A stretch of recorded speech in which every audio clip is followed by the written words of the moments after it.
ایک سوال ہم سے یہ کیا گیا ہے کہ جو ظاہر یا باطن ہوتا ہے، کچھ لوگ کہتے ہیں کہ فلاں جو بزرگ تھے وہ باطنی تھے، اور علماء جو ہوتے ہیں ظاہر کا علم ہوتا ہے اور یہ باطن کا علم ان کے پاس نہیں ہوتا ہے۔ جو وہ کہتے ہیں وہ علماء نہیں سمجھ پاتے، علماء وہاں تک ان کی رسائی نہیں ہو سکتی، ان کی علمی سطح اتنی نہیں ہو سکتی۔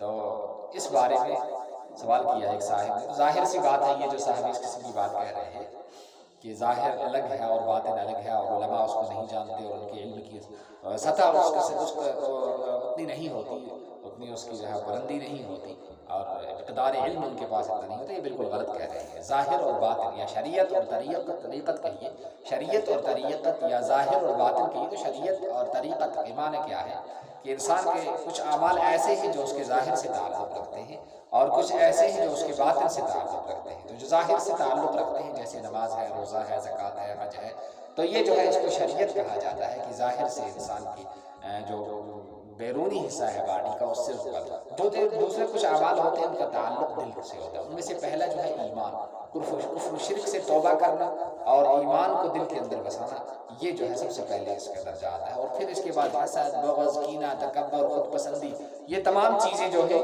اس کا تعلق انسان کے باطن سے ہوتا ہے۔ تو اس باطن کی اصلاح کرنا، یا اس کے لیے، اس اصلاح کے کرانے کے لیے کسی صاحب نسبت اور کسی مشرع اور کسی سنت، قرآن و سنت کو جاننے والے اور تربیت یافتہ بزرگ کے حوالے اپنا آپ کر کے اور ان سے تربیت لینا، اس کو باطن کہا جاتا ہے۔ باقی کچھ لوگ چرس پیتے ہیں، کہتے ہیں ہمیں دیدار ہو رہا ہے۔ بھائی دیدار چرس پی کا آپ حرام کہہ کے آپ کہیں ہمیں رسول اللہ صلی اللہ علیہ وسلم کا دیدار ہوتا ہے، یہ تو شیطان کا دیدار ہو رہا ہے آپ کو۔ رسول اللہ صلی اللہ علیہ وسلم نے جس چیز کو حرام قرار دیا، جس سے عقل خراب ہو جائے، شراب پی کر، افیون کھا کر، بھنگ پی کر، آپ کہتے ہیں ہم باطن کر رہے ہیں اور اس کو باطن بتا رہے ہیں۔ توبہ کیجئے، آئندہ کبھی بھی ایسی بات مت بولیے۔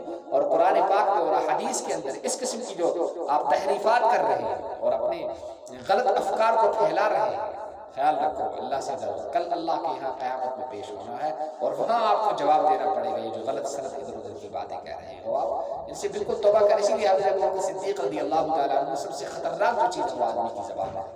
اسی لیے بہت ضروری ہے کہ شریعت میں غلط تحریفات، اپنے غلط سوچ کو، غلط افکار کو پھیلانا، اور پھر اس کا سارا جو ہے تانا بانا وہ جو ہے شریعت سے لینا، یہ غلط بات ہے اور یہ بہت گناہ کی بات ہے۔ آپ توبہ کریں، اس قسم کی غلط خیالات کو نہ پھیلائیں اور نہ کریں اور نہ سوچیں، اور علماء حق سے رابطہ رکھیں، ان سے جڑے رہیے، ان سے رہنمائی حاصل کیجیے، تاکہ آپ کو صحیح شریعت کا علم ہو سکے، اور صحیح شریعت کا علم ہونے کے بعد آپ شریعت پر صحیح طور پر عمل بھی کر سکیں۔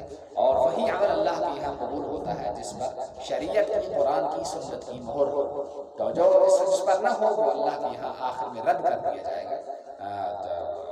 احدث فی دیننا ھذا ما لیس منہ فہو رد، تو اللہ تعالیٰ اس کو رد کر دیں گے۔ لہذا بہت ضروری بات ہے کہ اس قسم کی غلط باتوں کو نہ پھیلائیں، نہ کریں، اور نہ آئندہ کسی سے کہیں۔ اللہ تعالیٰ ہمیں صحیح شریعت سننے کی اور اس کو جاننے کی اور اس پر عمل کرنے کی توفیق نصیب فرمائے۔